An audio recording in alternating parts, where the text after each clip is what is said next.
We can get started. Thank you, everybody, for joining this evening, talking about harm reduction to diminish stigma and restore hope.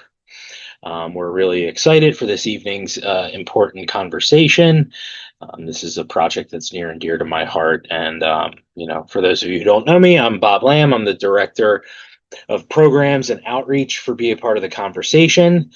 First off, we'd like to thank our community partner for this evening with Montgomery County Department of Health and Human Services. They're helping us put this program on to bring this important information to the community. For more information on being part of the conversation, you can go to our website, which is conversation.zone. We have a plethora of information. There'll be some follow-up information for this program available at the website. I'm going to share some links as the program is going, but the follow-up page for this program is going to be conversation.zone/addiction. It's going to be conversation.zone/addiction. That's kind of where we keep all of our programs on, drugs and drug trends, different things related to addiction, and some stuff about recovery. You can submit your questions at any time. We are recording this program and we'll post it on our YouTube channel following the program. The short link to our YouTube channel is convo.zone/YouTube. That's another link that I'll be sharing in a little bit. When you're asking Q&A during this, all participants' questions and faces will be removed so that we can retain some anonymity on our YouTube channel. So if you have any personal questions or anything that may be like a little challenging that you want to ask, we will remove you from the recording.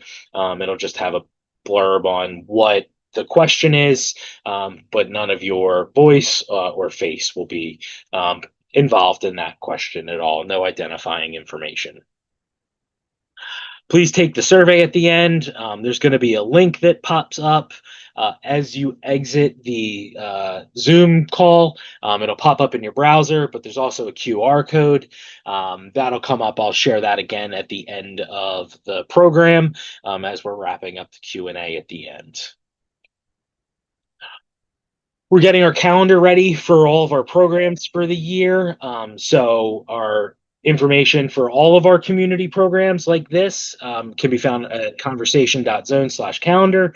If you really enjoy this program, we're running it 2 more times in the upcoming weeks in person. So if you have community members who who are interested in this topic, who are in or work in Pottstown or Norristown, we're going to be doing this at Pottstown YWCA, at the Tri-County YWCA in Pottstown on next Wednesday, the 20th, and at the Norristown Area Public Library on Tuesday, the 26th. Those informations can be found at our website on our calendar here. In addition to these types of community education programs, Be a Part of the Conversation also offers a lot of support for parents and families who are impacted by child's or guardian's substance use issues. So we run weekly parent partnership meetings. Some of these are on Zoom. Some of them are in person across the Philadelphia region. Our parent partnership meetings meet, if you go to that website, these are led by a bunch of volunteer parents who have been down this road before that provide additional support so that there's a place that parents can go to get some feedback and support from families who have been there before. As you can see, we have a bunch in person and a bunch on Zoom. If you go to our website and go to the calendar here, you can click, it'll give you the Zoom link for the in-person ones. It's the information for the leaders. And then for the in-person ones, it'll give you the location where each one is located and just some contact information if you're having trouble finding the location. In addition to the parent partnership meetings, we have our family recovery course. This is a 3-part educational training for parents or guardians whose child at any age has struggled with addiction to drugs or alcohol. So this is an ongoing program that we run. basically as one ends, a new one starts, with the majority of them being on Zoom. We do have one coming up in person at Be a Part of the Conversations office in Ardmore, starting in the middle of October. But this is definitely an opportunity and a resource for families to share, and learn and get a little bit more insight on addiction, how it impacts the family system, and how the family can start to heal, regardless of where their child's at in the substance use journey. That's kind of all the housekeeping stuff that we wanted to bring up. We're going to get into the program tonight. So I'm one of the presenters. With us, we also have Carlos Del Val from Prevention Point, Philadelphia. I'm going to read you his bio a little bit later and give you a better introduction when it gets to his part of the presentation. But this program is really going to talk a lot about what harm reduction is. But to start that off, I'm going to talk a little bit about stigma, and that stigma piece is really important. I see these as very important because when we think about how we perceive people who experience substance use disorders, and the challenges and the barriers and maybe some of the preconceived bias that comes along with just the people, you know, having the disease, and how they interact with people in society. That's definitely something that can impact how we look at treating, and how we look at people interacting with the system of care that's been established for them, throughout time. So we are going to start with just kind of a general introduction, background on like what substance use landscape looks like nowadays. When we think about like looking at addiction, a lot of people I saw that were registering for this, may work in the field. So this may be a little bit more high level than you're used to getting. But we know that major problems associated with substance use are one of the major problems with that is the number of deaths associated with substance use issues. Sorry, I got like a bunch of screens going on, so I'm just want to make sure I'm reading all my notes right.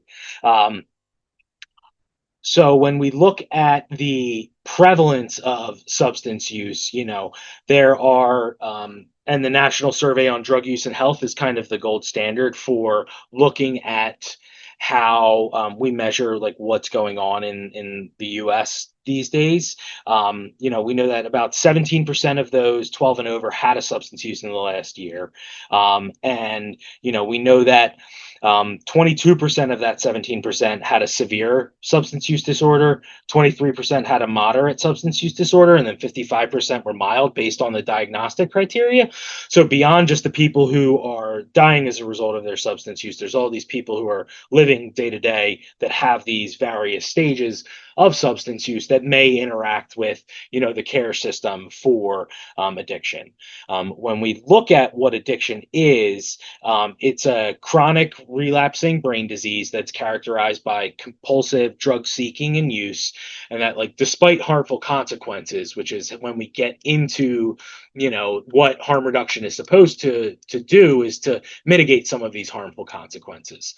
But it is considered a brain disease because the drugs change the brain structure and how it works, and the brain changes may be long lasting. And it's really like focusing on that. There's that continued use behind negative consequences.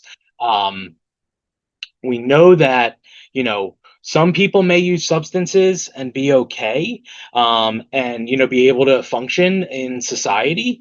Others do become addicted. So we often, working with a lot of families who are navigating their child's substance use, we often hear frustration because some family members may not run in the family, or it may not be there may be other people who never had a problem with drinks or drug use. The next couple slides will kind of get into a little bit more on the why some people get addicted while others do not. The one component that we do hear a lot about is that genetic predisposition. So genetics account for 40 to 60% of the risk for developing an addiction. A family history could include a substance use issue, or it could also include any type of behavioral health or process addiction. So that all goes into what it looks like for somebody to develop a substance use issue. Um, the next part is psychosocial health. So, has there been a mental health diagnosis? Has there been trauma experienced? Um, the National Institute on Drug Abuse estimates that 6 in 10 people who misuse substances have at least one other mental health disorder. And many clinicians report that this could be a conservative number because the mental health diagnosis may not be prioritized while being treated for a substance use disorder. So we hear a lot about co-occurring disorders. So looking at how we navigate both of those pieces that go along with that. The other factor that goes into why some people become addicted and others do not is that environmental. So, is there exposure in the family, the school, the neighborhood, culturally? For example, there's substance use among peers. There may be access to substances in the home, the school, the community. What are like the social and legal policies around substance use exposure and things like that? So, there's a whole bunch of different factors that go into why there may be some developed addiction later in life. The one thing we talk a lot about substance use prevention in our other community-based programs, and we really like to highlight that there's that age of onset of use. So the earlier somebody uses, the more likely they may become to develop a substance use disorder later in life. So looking at, these are all kind of the different factors that could go into why some people develop a substance use disorder and others do not. I know we briefly touched on, the amount of people with substance use disorder, but like this graph kind of shows that, a pretty significant portion of the U.S. has that criteria for a substance use disorder in the past year. And there was, major number. The main thing was talking about, get a little bit into that later, is the deaths associated with that, but also just the amount has remained relatively steady, even with all of the interventions that have been put in place over the past, several years. So it's really, looking at how we can start to, this is all like kind of leading into like what it looks like. These, people in society have substance use issues, and how can we like get rid of some of those, biases that we may have. The other piece is the deaths associated with drug use. So, it's greatly risen since, basically 2015. And even earlier, we started to see a pretty drastic increase. There was a slight downtick for the first time in a while the last 2 years, but, some reports are coming out, saying that there may be a more drastic rise coming up in 2025. So we'll be on the lookout for that. But in addition to the over 100,000 deaths, and like I think there was 85,000 last year, there is another 140,000 deaths associated with excessive alcohol use. That was mostly due to the effects from drinking too much over time, such as cancer, liver disease, heart disease, leading to other premature deaths. So the drug overdoses and alcohol are causing a pretty significant amount of early deaths in society. I'm going to talk a little bit more about stigma and its impact in society. So like, what is stigma? It's kind of like that abstract question that we always get asked, and like, what does it look like when it's, how does it impact people's ability to access care? So stigma is a set of negative attitudes and stereotypes that can create barriers. Many people don't know that substance use is the result of those changes in the brain, and that it makes drug use compulsive. So it makes it difficult or impossible to stop without that adequate and long term support. Some people with severe substance use disorders may become aggressive. They may lie, steal, or to support their drug problem, or during withdrawal. These behaviors alienate them even further from their family, friends, and society, and they that like ultimately would reinforce negative stereotypes around substance use disorder. And addiction is the most stigmatized conditions globally. So drug addiction in general ranked number one, and alcohol addiction ranked number four when we looked at the blame that people place on people with a brain disorder. That stigma is definitely set as a result of that lack of understanding and the behaviors associated with it. When we look at stigmatizing language, that often reflects the misconception that the drug use and the related behaviors are a choice. And the criminalization, definitely has leads to the belief that people who use drugs are inherently dangerous and a risk to society. So when we look at terms like junkie or addict, that feeds those negative biases and dehumanizes the people with the substance use disorders. And when we change that language, it can even sway, the professionals who are supposed to be helping these people. In one study, when clinicians were treating people who were described in the notes as a substance abuser, they were more worthy of blame and punishment than someone as having a substance use disorder. So, it's really important. Like, we're going to talk a little bit more about how we can address the stigma associated with it, but like it's even impactful in the system of care. And it further marginalized disadvantaged groups.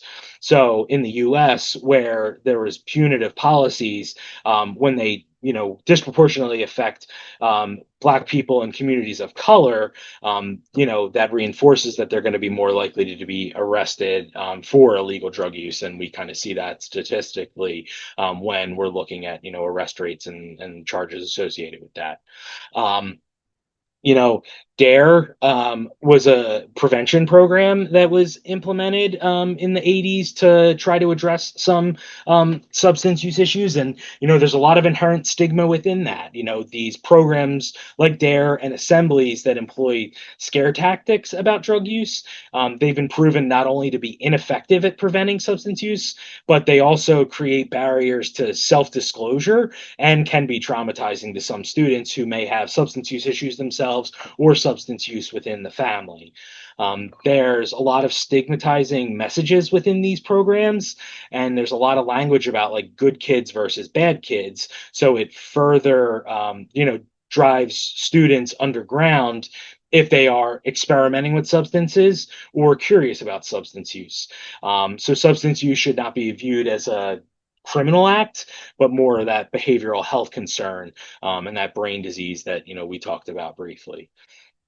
Um, so then, how does this stigma impact people who use drugs? So all of these factors go into how society, perceives people who use drugs. There's all of these negative pieces that are associated with it, from the criminalization, the immorality, the just general negative portrayal, the legality of it, and just the societal perception. So imagine you're a person who uses drugs or is in recovery. If you hear all this and experience all this, how do you imagine society sees you when these are the perceptions of substance uses? So, what would you do if you needed help? And this is even more so exacerbated when we're talking about various harm reduction interventions with misinformation about, what the services really are. There's a lot of anti-harm reduction rhetoric. It's become very politicized, which has ultimately led to insufficient funding. And when we look at the way a lot of this data is pulled from actual Pennsylvania residents.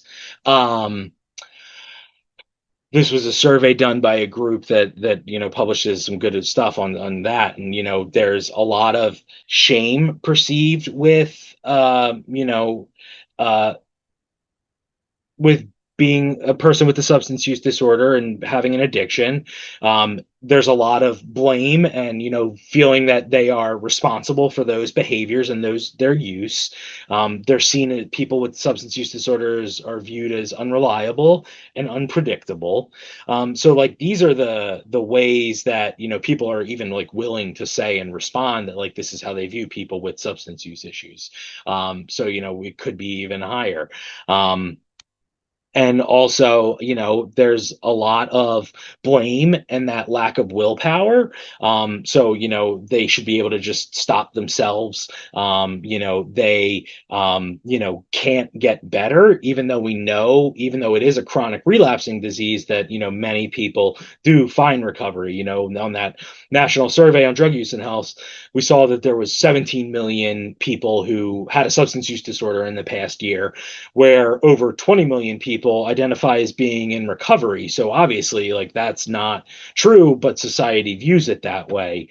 And they are responsible for their own use and their behavior. So that's like the way that society looks at people who are experiencing addiction in general. So it really does make it challenging for them to get better.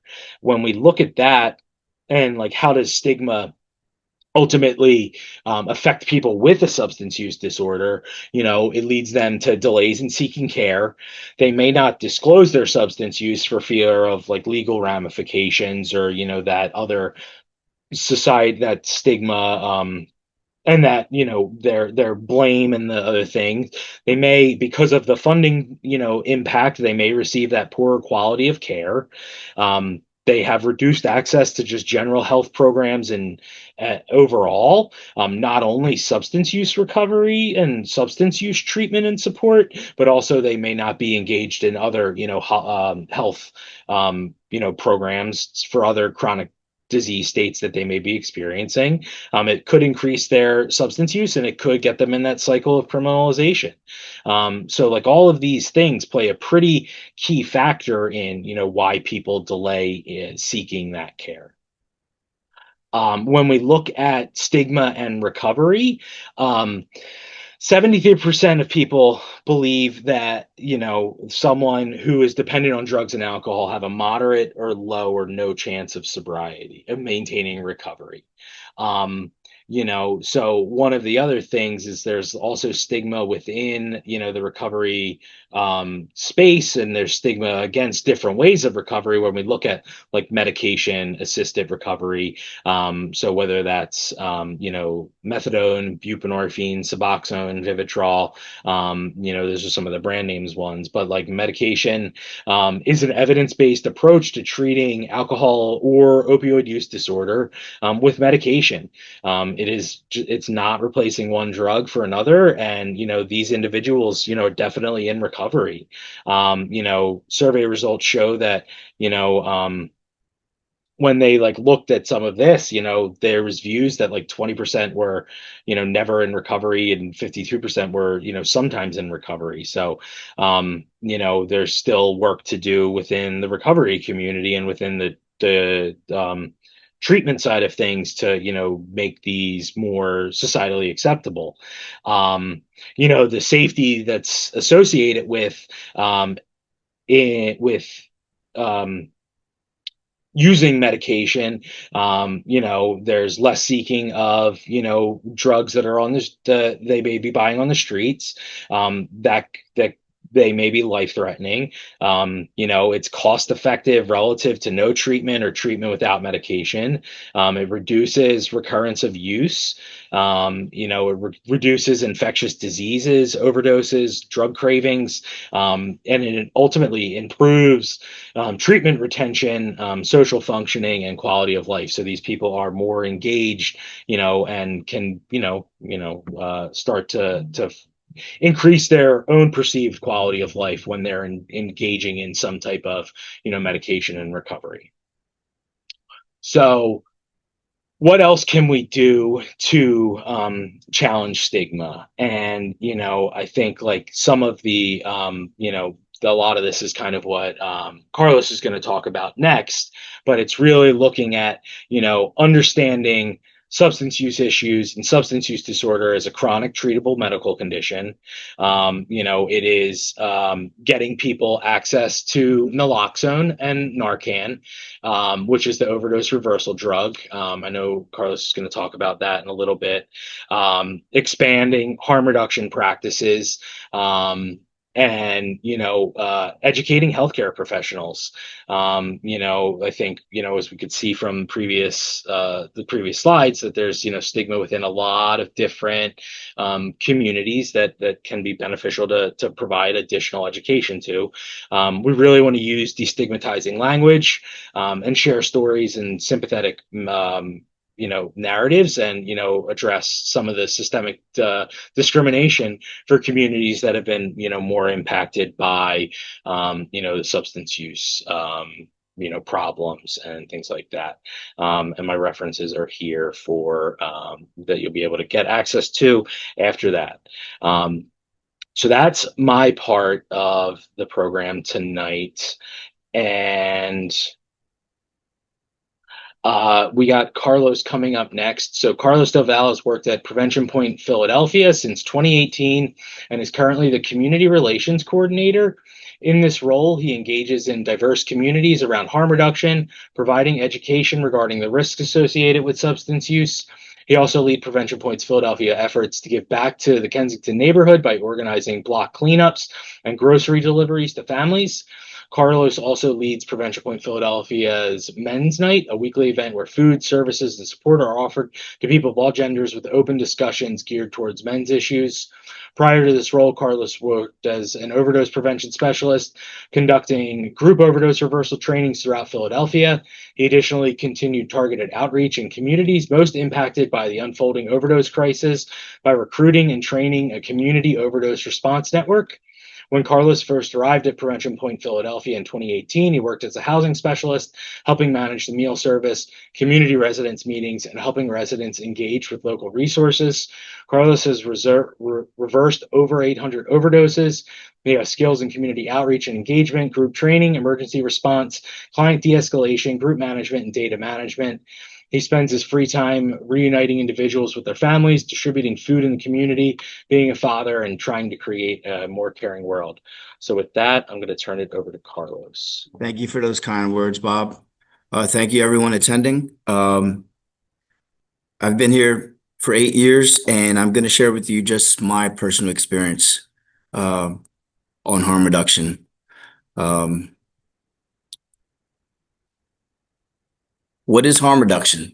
We do have slides. I don't know if, Bob, can you put the slides up? Thank you.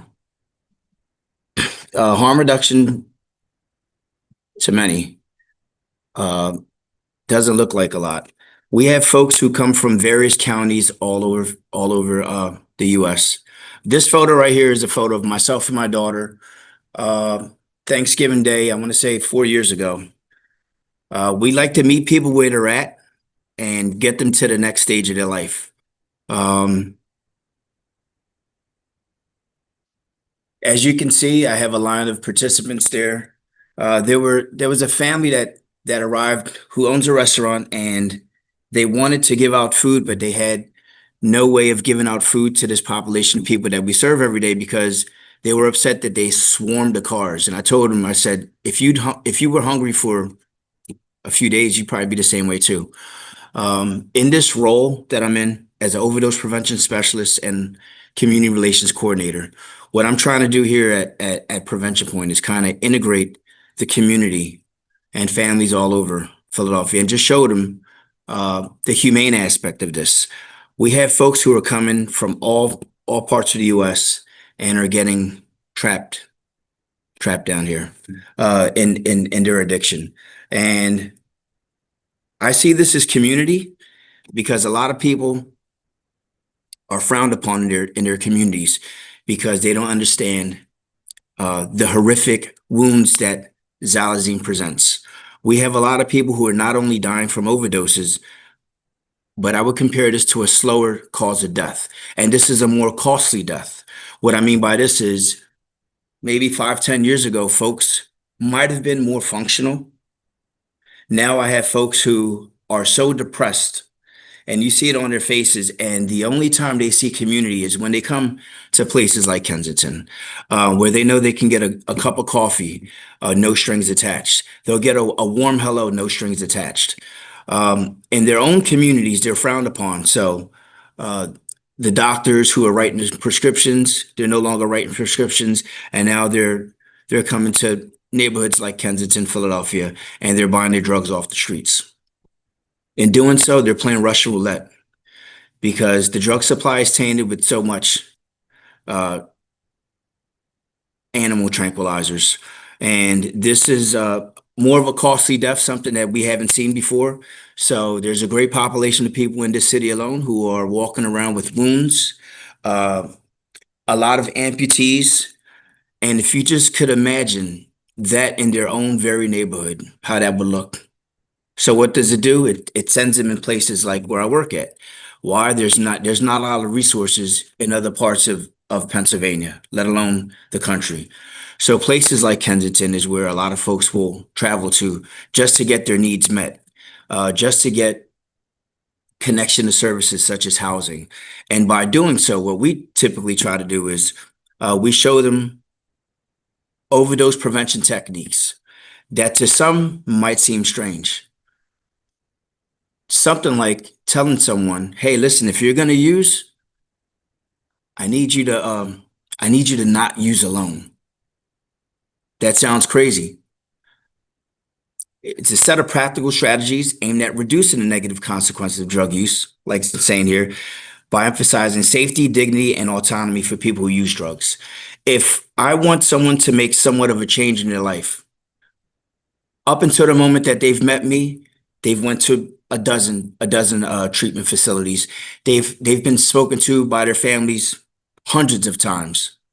What is it different that we're doing as harm reductionists? What we're doing is we're leading in with love, right? We're asking folks, "Hey, how can I best help you? How's your day going?" Instead of battering them down. "Hey, when are you going to get your life straight? When do you get your life straight?" If it does take 30 days to change a habit, someone's been in addiction maybe a decade. I don't need a 360 for them to show some kind of change. A change of habits for me is maybe going down from a bundle to just a few bags. This is the feedback that I get. "Hey, Carlos, I got my ID today." They're still active in their addiction, but they've made some sort of change.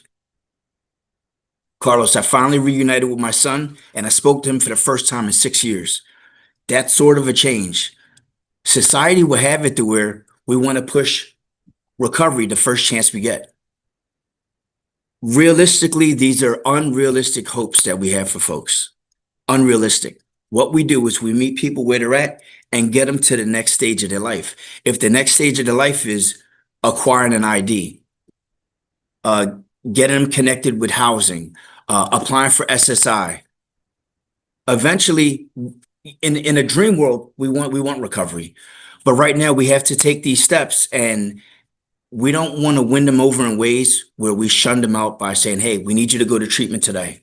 What's going to happen is we're going to lose them in translation. So what we do is uh, empathy, non-judgment, educate and empower using open door approaches.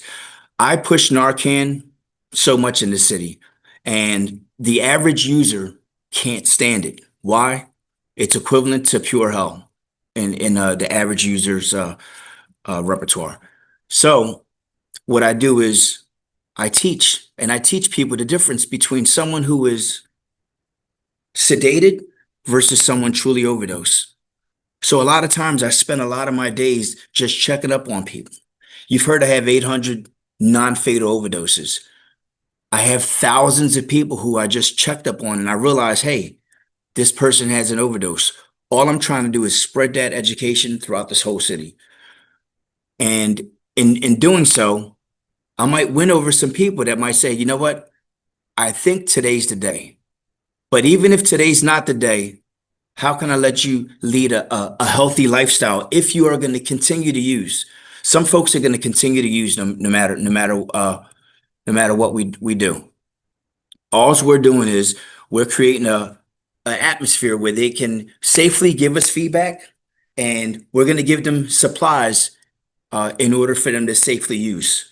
Whether that's clean syringes, whether that's fentanyl, xylazine, medetomidine test strips, whether that's wound care or education on it. There's a lot of people who are living in the streets and they don't have access to some of the medical facilities like me and you do. They can't just go right to the hospital. Reason being is the moment they go to hospitals, there's chit chat in the hallways. And this chit chat is pretty much, did you see this client's wounds? Did you smell that? Just put yourself in that dynamic. What could that make you do? They're running right out the hospital. So now that leads us to mobile, mobile wound care. And I like to educate the whole country and let them know this xylazine is not stricken to just Philadelphia. It's making its way around the whole US. So with that being said, some of the communities in America, just be on the lookout. Should it come into your communities, I pray it never does, just be on the lookout. You have a great population of people in addiction and facing homelessness who are afraid to go to hospitals. So the next best thing for them is a small clinic, such as Prevention Point. The next best thing beyond that would be our mobile clinics, wound care clinics. We have some all over the city.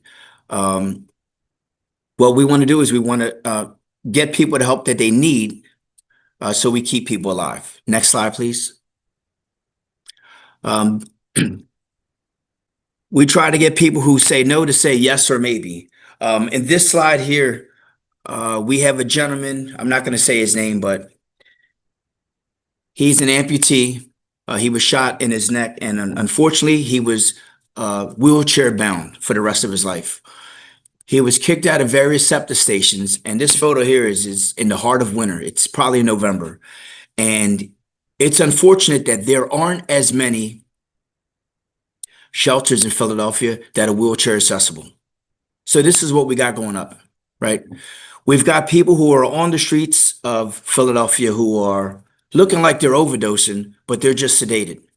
And the first thing people do is people just say, you know what, let's just Narcan this individual. My job is to educate my city. And in educating them, I let them know this person is just sedated. This person is not overdosed. And I know some might say, you know what, just Narcan them anyway. What's the worst that can happen? At least we saved their life. If we can be gentle with our friends, right? And I'm calling them friends because that's who they are to me.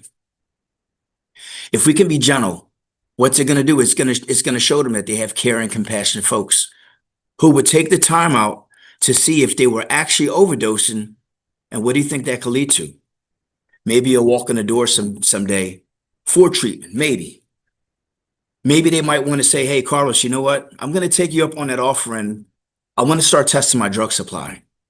I want this whole city to get on that type time. And what I mean by that is test all your drugs.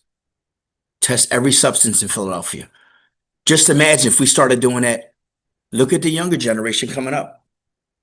We have people who are starting to get addicted to some of these vapes that are out in Philadelphia. And what population of people is this? This isn't the homeless.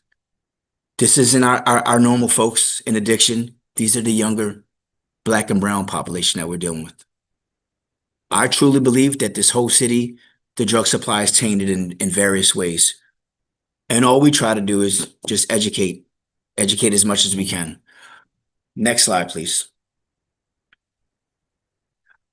Harm reduction is meeting people where they are. At this moment, this is underneath one of what was an encampment that is now closed. Some people, I believe, are running from problems. I believe some people in substance use disorder are traumatized by some things. And those substances take them to a place where they feel okay. So there's a lot of undiagnosed trauma that we're dealing with. The whole time we're trying to push recovery. And there's some other things that's that's in the mix. So if you guys can, give a little grace where grace is needed. I tell families all the time, families tell me, hey, Carlos, I never knew my daughter was addicted to fentanyl and she died. Here's my take on that.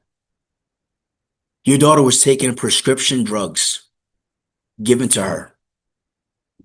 When she ran out, she came to where, the only other place that you can get street drugs that will be able to be suffice at the time. And it's unfortunate that your loved one passed away. But in the reality, family members, I tell them, would you be okay if a third party helped your loved one outside of your family? Too many times families are just bound that if it's gonna work, it's gonna work through me. If it's gonna work, it's gonna work through me. I've taken them I spent thousands of dollars on treatment. I've sent them to the finest places. Would you be okay if someone outside your family who might be security at a clinic or someone who's passing out coffee at a place where they're receiving services, would you be okay if a third party helped your family member? Too many times we have families who just have that approach where it has to be this way. It has to be this way. When someone's coming to from an overdose, you guys got to hear what people tell them. When are you going to get your life straight? How many more times? I think that's the last thing we need to tell folks. If we're trying to make any impact on individuals, we need to take another approach, and that's meet them where they're at that given moment. All I'm trying to do is bring it back to being human. And what that looks like is this person probably more than likely wasn't thinking that they were going to overdose. At that moment, they were trying to go to another place, right? This xylazine is having it in medetomidine where folks are not actively doing other things, right? What they are doing is every hour to hour and a half, they're chasing that high again. They're not functional. They can't go beyond 2 hours. So what happens? You have a lot of folks in addiction out here who are within a block's distance of their local dealer. So now you guys see why there's so much of a flock going around, so much of it looks like there's encampments on top of encampments. We need to educate folks, and it doesn't start when they're here. We have to give grace, we have to give empathy, and be okay if there's someone outside of your family that is tending to your loved one. Some people are leaving communities because there's not enough resources in those communities. I go to memorials and funerals all time, all over Pennsylvania. And the same thing that I keep getting told is, Carlos, there was no shelters. There's nothing available for them out here. So they're stuck coming to 19134. They call this the land of the lost. And when they make their way here, I engage them and they say, Carlos, I want to make this my home. Let me find a local shelter. If we don't engage folks from the very jump, then there's a good chance that it's going to take a lot longer to kind of get their attention, to start using these test strips, to start staggering their use, to harm reduction, overdose prevention techniques, because they're not getting this from anyone else, and nobody values their past trauma. I have a lot of people who go through these groups, these 12-step groups, and there's a lot of people with these chips, and you know what those chips do to some people?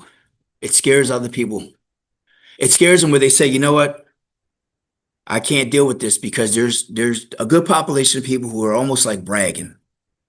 And the average person who just wants to get by for the day and sit down with a group of people and just hear something inspiring gets shunned because people are passing around these chips like it's a gold Olympic medal.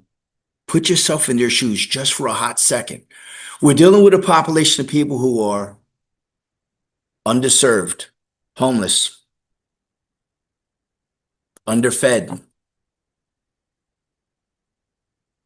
And do we even hear their gripes?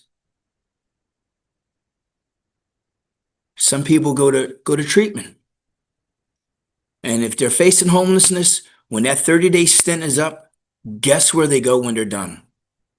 If all they knew was addiction, if someone's locked up, and we're talking about policy here, you get locked up in prison, you get released, they let you out at a wee hour of the night and they give you a couple of SEPTA passes and they send you on your way. If someone only knew addiction before him or her went in, what's the chances of them surviving that night? With a zero tolerance. What expectations are we giving folks who are underserved, homeless, living on the streets and facing addiction? We have to meet them where they're at and get them to the next stage of their life. Next slide. I'm just about done. Right here, these are the different behaviors. This is upward spiral, learn from relapse. Intent upon taking action, active modification of behavior, sustained change, new places of behavior. Sometimes folks need a listening ear. And when I engage folks, this is just a little bonus I'm going to give you guys. Carry around essential oils, direct eye contact, and just nothing else at that moment matters but that individual.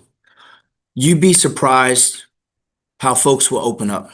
And then you say to yourself, I'm just an ordinary person outside of this person's blood lineage. How is it that they're opening up to me and they just met me 5 minutes ago? Next slide, please. New registrants are 5 times more likely to enter treatment. We have a syringe service program where I work at. And I know, when I first started, I said, you know what, this is like enabling them. This is pretty much like putting a gun in someone's hand. What I realized is there's a lot of diseases going around. And if we want our folks to live disease-free, syringe service programs are needed. Now, what happens is when I'm at my table after they've collected their syringes, their clean syringes, and they're on their way out the door, the feedback I get from them is, hey, Carlos, you know what? I think I want to look into that program you were talking about.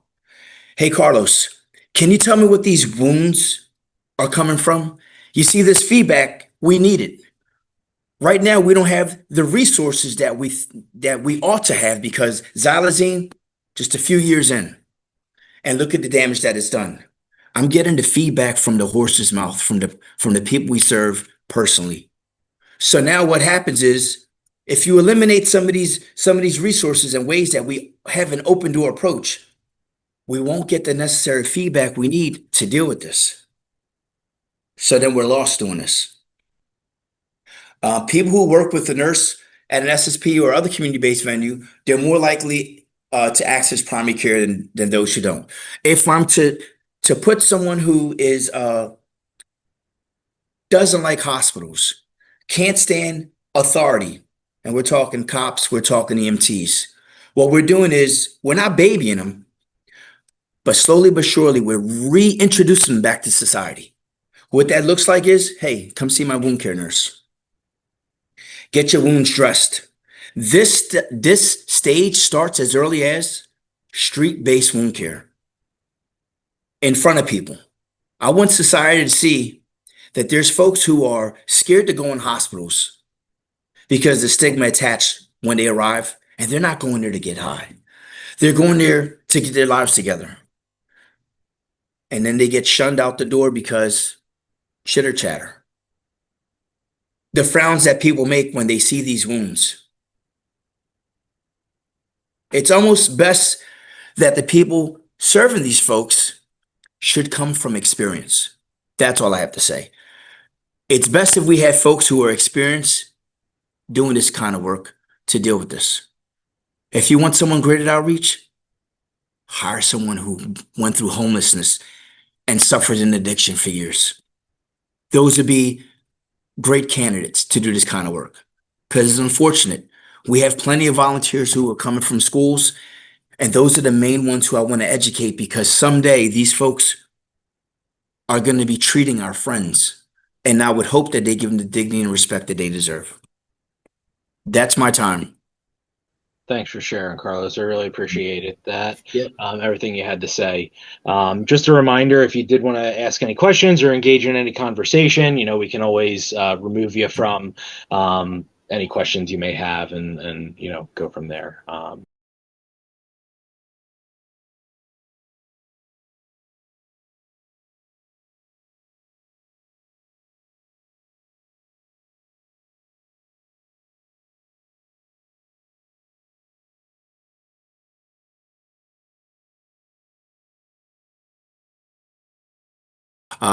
My ex-wife is currently still active in addiction. I'm a single father, and it's not easy to raise girls in this society with their mom still active in addiction. So I Yeah. take this role very serious because we are dealing with life and death. Mm. Whenever I do table events in communities, my table is always the hardest one to come to because society would have it where this is the stuff that families don't want to talk about because the first thing it brings is shame. And we all have someone near and dear to us who are probably related or friends of friends. And this is a topic no one wants to talk about, but it's very much needed. And I appreciate all you guys' times for even for engaging in this conversation uh, with this organization. Thank you.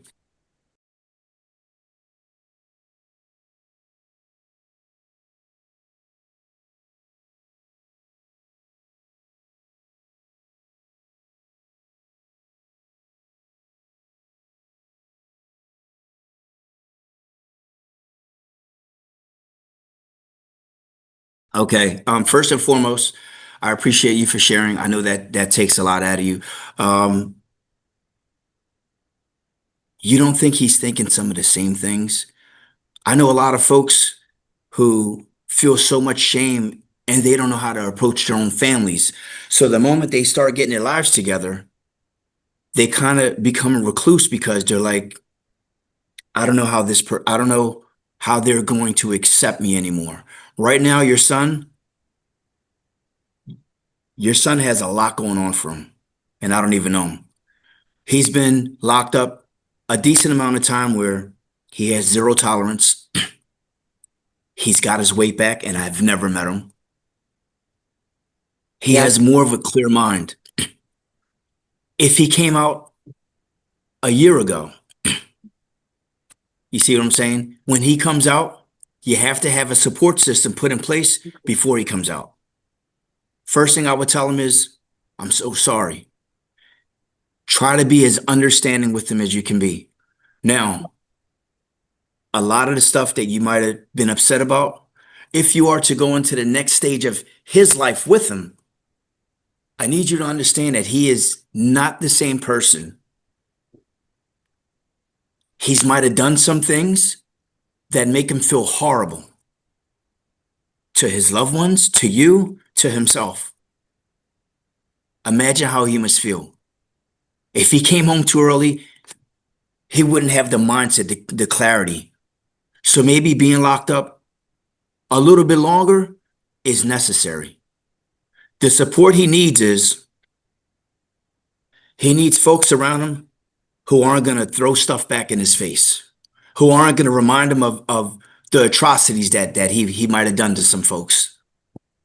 And if there's anyone in your family that's going to start throwing them away, throwing that stuff towards them, I need you to kindly look, because this next stage of your guy's life as family is going to be banking on these next phone calls, even before he gets out. You want him to feel as comfortable as he can coming out, because right now there's a lot going on with him where he feels so much shame. I don't know how to make things right, how I do this. I owe people money. That will push anybody on the brink of going back. Love him, have a good support put in place for him, and understand. I don't know how long he's been using, But a lot of times, if folks start using when they're young, they haven't developed all the ways. So then when they become grown adults, we expect them to kind of know these things. If they had no structure in their life, and I'm not saying baby him, some realities, because he's living on borrowed time now. There's probably stories that you guys have probably heard. Hey, my son could have died so many times. Okay, we know that. Now where do we go with this? Let's have some activities and things put in place for him, because if he has any idle time twiddling his thumbs, that addiction is right back here. And Mhm. every second of the day, I want you to understand this. It comes to mind. So we need to have like-minded people who've gotten through this. So you have to do your homework, mom. And what that looks like is seek help. You got to do some things that you've never done before. If you want results that you've never had before, you've never had a sober son in probably a long time. And look at now, look at what it took. Look at what it took. Love him in ways where your mom, you've seen the dark sides of him. You've seen that side of him.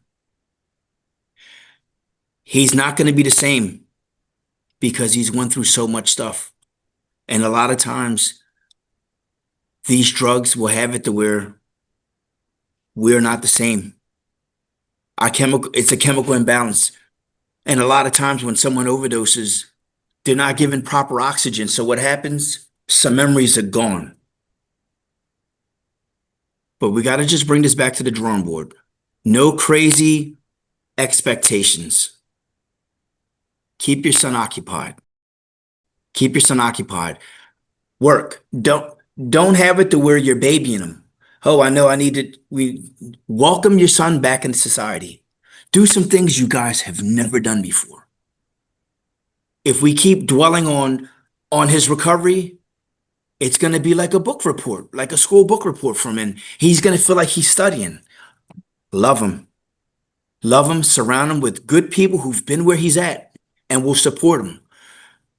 People need support systems when they're in recovery. They don't just need medication. They need a whole support system. Other cities are doing it, got plenty of money, and they've got outings they do, and they've got group settings where they go to conferences.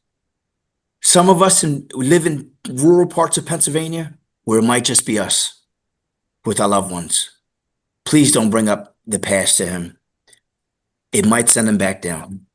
There, and the one thing that we always like to say and encourage is, like, we know that addiction disrupts the whole family and really impacts, you as well as your son. So, like, whatever supports you can get for yourself, whether Yes. that's your own spirituality or faith group, whether that is an Al-Anon or a Nar-Anon, or we have our parent partnership meetings where you can get guidance and get experience from other families who have navigated these similar circumstances before.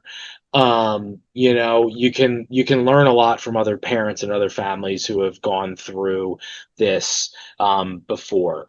um, I'll so just that's just add kind of the one. Go I'll ahead. just add also volunteer work.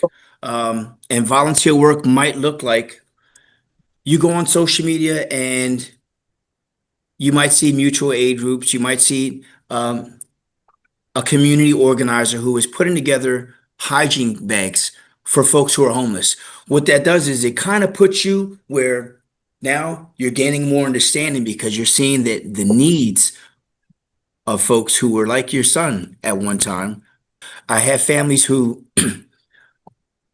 volunteer as a way of when their loved one passed, now they're trying to get understanding. And it's like, let's start doing this before it ever comes to that.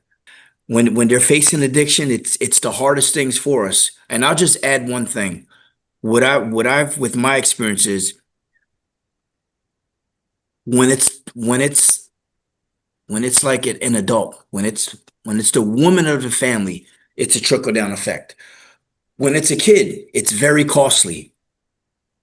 And that's your son. regardless. You know, your mom, you're going to do whatever it takes for him. But right now, even over the phone, when you guys talk, love on him in ways where, you know, he doesn't have to feel any kind of regrets over the phone. Let's start doing this prior to him being released and just being more understanding. Hey, listen, I'm taking these classes, I'm looking into this stuff, and just let him start seeing the change in you.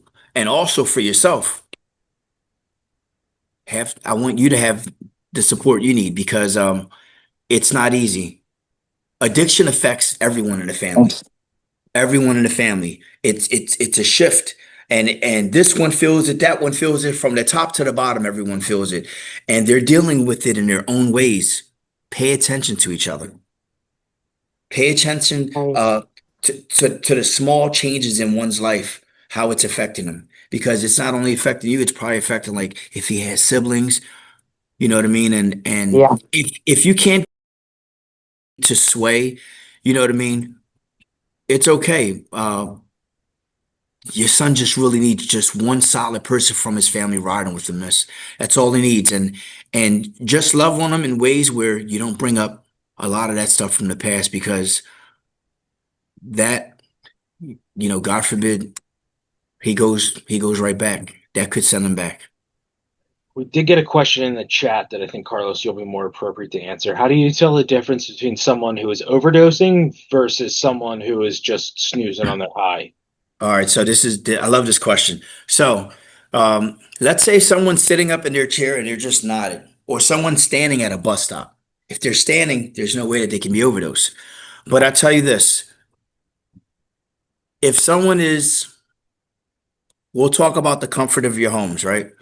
The comfort of your homes, there are a lot of family members who the number one place in someone's home to overdose would probably be the bathroom. We can all agree on that. So with that being said, some people are very timid on knocking on that door because they don't want their loved one to get mad that they know that they're using. Could you deal with a death? So let that be every 5 minutes. Let's get that knock at the door. The color tells a story. The color of one's face tells a story. If someone is blue or purple, there is something going on. If you know someone's actively using, I, from my experience, there is a timeline between someone first overdosing and death. Let this be the beginning when we find out someone just overdosed, and let this be death. If I seen someone shooting up and they just fell out, this is where right here is where I want to be at.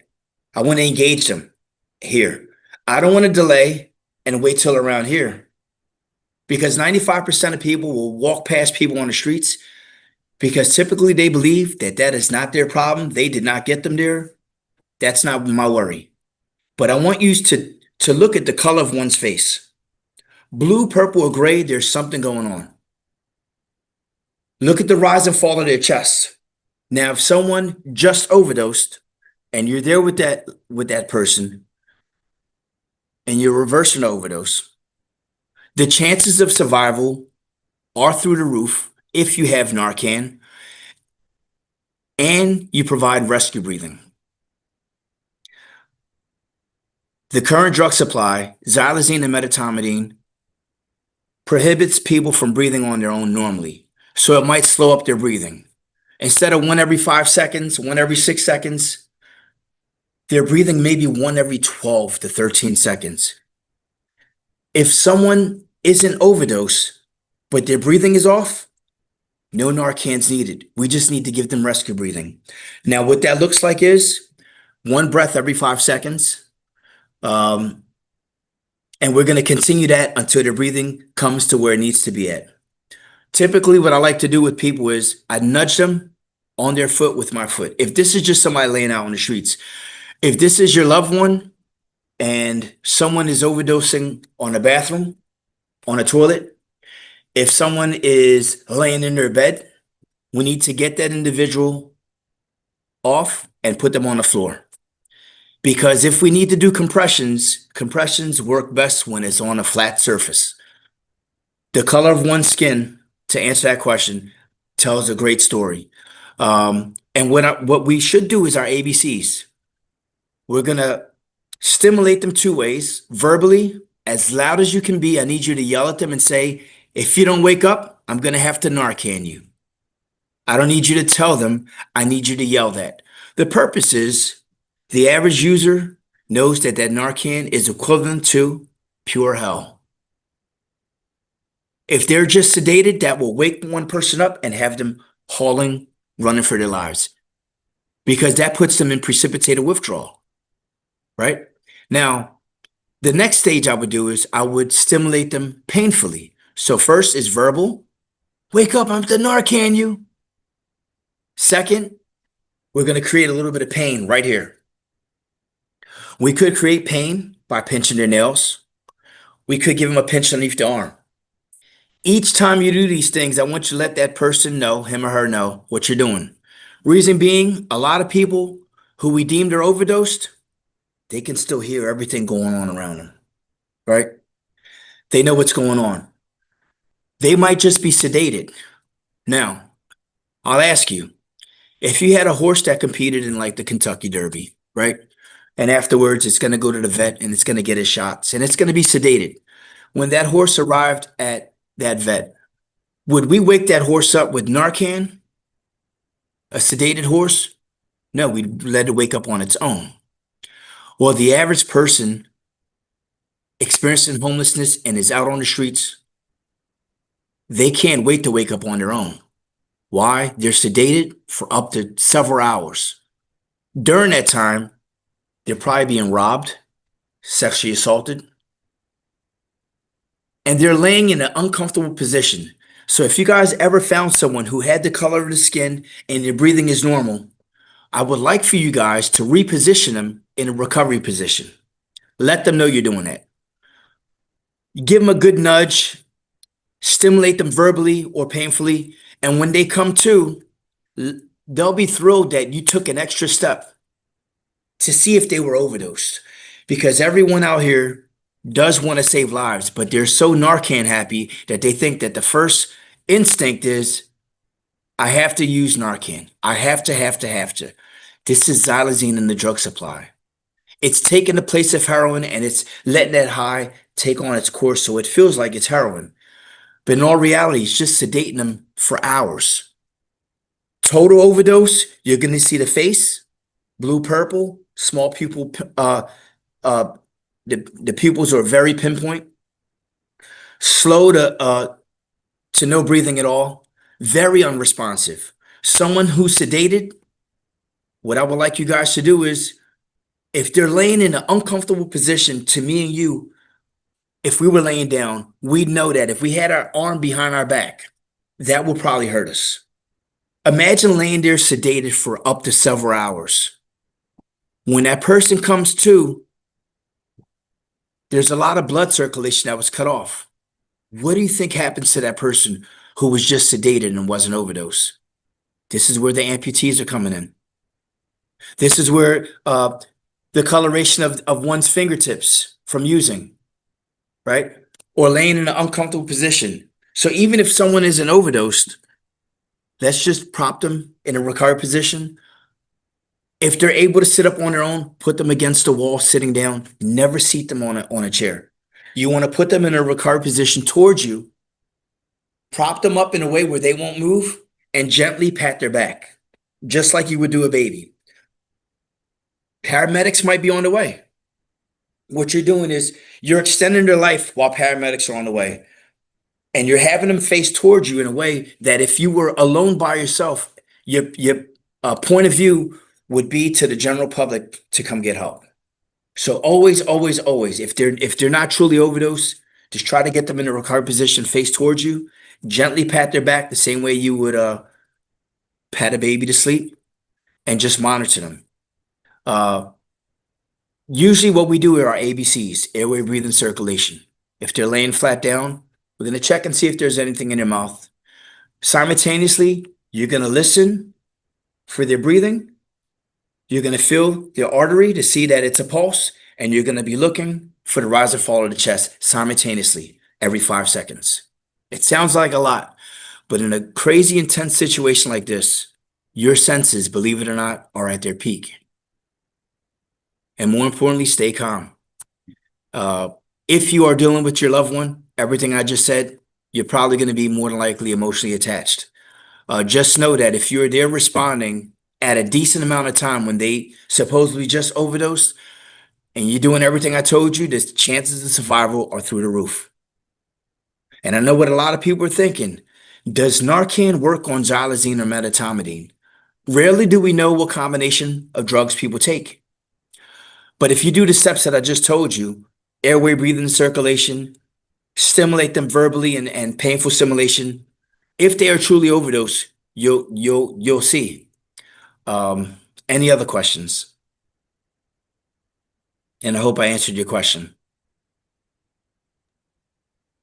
Thanks, Carlos. We have one more in the chat so far, um, but either one of us can tackle this. As you mentioned, so many youth are vaping and dabbing. I've heard from some people who live a drug lifestyle on the street that have mentioned crushing fentanyl with vegetable oil and putting it in vape cartridges. Is this something that could happen to someone unknowingly, like our young teens vaping? Um, I can touch on what has been reported. Like I know there hasn't been any reports in the greater Philadelphia region or in the Northeast in general of fentanyl being in nicotine or cannabis THC delivery products for vaping. So like I think that's kind of just a fearful concern of fentanyl being contaminated in the drug supply of other products. There's really no correlation between nicotine or cannabis in like mass consumption products, stuff that can be purchased, at a dispensary in a legal state or in the medical cannabis industry in Pennsylvania. So I haven't heard anything about that. And I work with a lot of schools and I work, with a lot of, young people in recovery. So I haven't heard that at all being reported. Carlos, do you have any insight on that? Any further insight or? I haven't heard reports of that, but here's the thing. Imagine if we lived in a society where we tested all our drugs. I did a training for the first black-owned Spanish poppy store in Kensington. And at the end of the training, I had all these young African American males who at the end of my training said, Carlos, I would like to test my weed. That just shows that we live in a society where we can't trust anything anymore. So if we were to start living our everyday lives, testing our substances, I don't think that that would hurt. It's not in the cannabis industry, but we are seeing a lot of people with addictive personalities by buying these vapes at these vape shops. I would recommend people if they're gonna, you know, to get your medical license. This way, you know, without a shadow of a doubt that you're in the clear. But imagine if I think that we're living in a day and age where we ought to test our stuff. We ought to walk the streets in our daily uniform. We should carry Narcan. This is where life is now. Um, do I see it getting any better? We need to educate each other. We went from fentanyl, we went from heroin to fentanyl to xylazine to medetomidine. Ask yourself, just within like the 4 or 5 year span, what could be next? What could we possibly looking at that's next on the horizon? If what we see now is like devastating, there's a great population of our folks living in the state who are suffering from horrible wounds, amputees. Where could this possibly be going next? So let's start having pop-up wound care clinics and start educating our communities on this. That's what I would do. That would be the first thing that I start doing. Education. Um, no stigma attached. And it starts from the ground up, you know. I don't think that it's in the cannabis supply, but could people on the streets taint some things? Sure. I used to have people who would come to me and say, "Hey, Carlos, I just got out of jail," and you'd be surprised that I was tested positive for horse tranquilizer and cleaning solvents. If you think it could be done. And I'm not trying to scare anybody, but some overdose prevention techniques are carry Narcan, carry test strips, know your tolerance. If you see someone who has a wristband like they just got out of jail or just got out of treatment, understand this, that your antennas should be up knowing that there's a good chance that this person has a zero tolerance. And should they use, they're not going to take not even a tenth of what they took before. We need to keep our eyes peeled. We need to pay closer attention to some of our folks. Yeah, but I believe that it could spread like a wildfire in communities. It contained a lot of different types of drugs. I have experience where um, certain part of Philadelphia there was coke was being tainted with straight fentanyl. And you have average people who might just do a bump from here to there, maybe in the restaurant business or in the club or overnight business, and now they're dying like flies. Why? Because you have a good population of people who are getting their lives together, going to treatment. So people are missing out on potential customers. So what happens? They go after the folks who are just doing crack. They go after the folks who are just using coke just to stay up. They're going after the folks who are probably taking crystal, right? So this is what happens. There's a process where as one gets clean, someone's missing out on that money. So what happens? They're tainting just about every drug in Philadelphia, from what I see.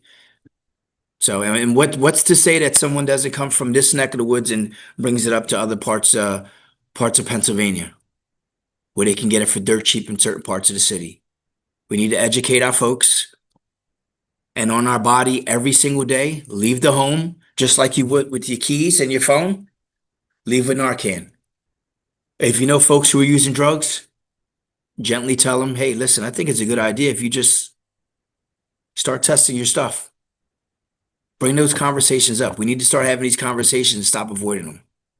Thanks, Carlos. Mhm.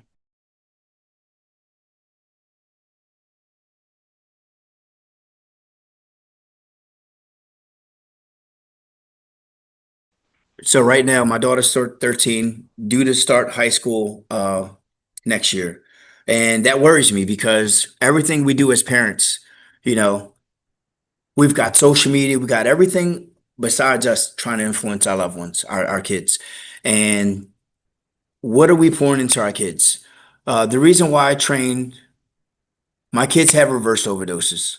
And this is something that I'm not proud of, you know, where there would be conversations in the house of how much subs go for, how much oxy goes for. And in the inner cities, these conversations come up. It's very embarrassing. As a father, since we're talking families now, I thought that I was keeping my family close together by me just knowing and being right there, whether she was going to grab whatever she needed to grab, we were going to grab it together as a family because we wanted to make sure that mommy was okay. She is traumatized by it in some ways, and I'm trying to get her therapy. It affects us in all different ways. But the first thing I started to do was I said, you know what? We're going to start volunteering. I want you to see the work that daddy does. And this work that daddy does, it's kind of where mommy's at. My daughter will help make Narcan kits. She would help put hygiene kits together. Of course, she wants the mom to get better. But right now, as that young lady spoke earlier, her mom is locked up. But more than anything, she not only suffers from substance use disorder, She suffers from mental illness, and that is greater than her addiction. And I have nothing for that. She's been 302, maybe 47 times. If it were just her addiction, it'd be okay. But there are some things going on with people where if she were to get her mom back today, there's some other things underlining that haven't been addressed since she was a child. All I'm trying to do now with my daughter is show her that we love mommy and we hope mommy gets better one day. But in the meantime, we show support, check it up on her, seeing that she's okay.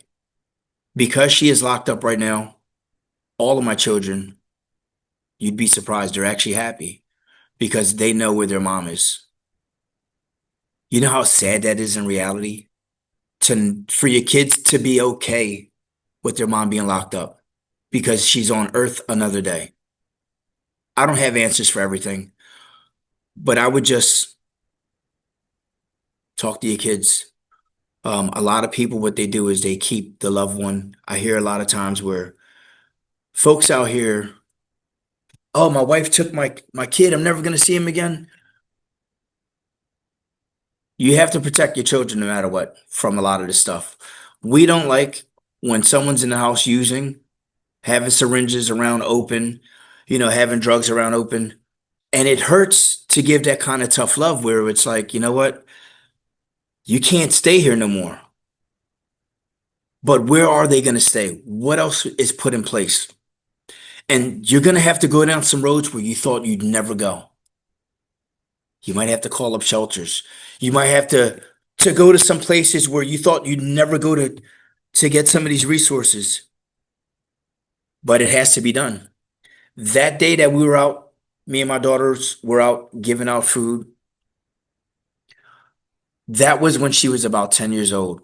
I believe something happened to my daughter someday, and she got a little bit of understanding by helping to serve folks who were in the same boat as their own mother. But I don't have all the answers. And, I am seeking professional help to deal with my kids in ways where they don't get lost in this because it's hard enough when we're around other families and you see a two-parent household, and if it were the father, but when it's the mom, it's a little bit worse. I hope I answered your question. I tried.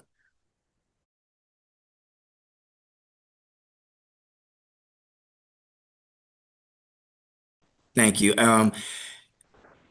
Sometimes it's frowned upon, but I remember doing the training at St. Christopher's Hospital, and some of the staff there said, you need to train the kids because the kids are the ones who are finding their loved ones.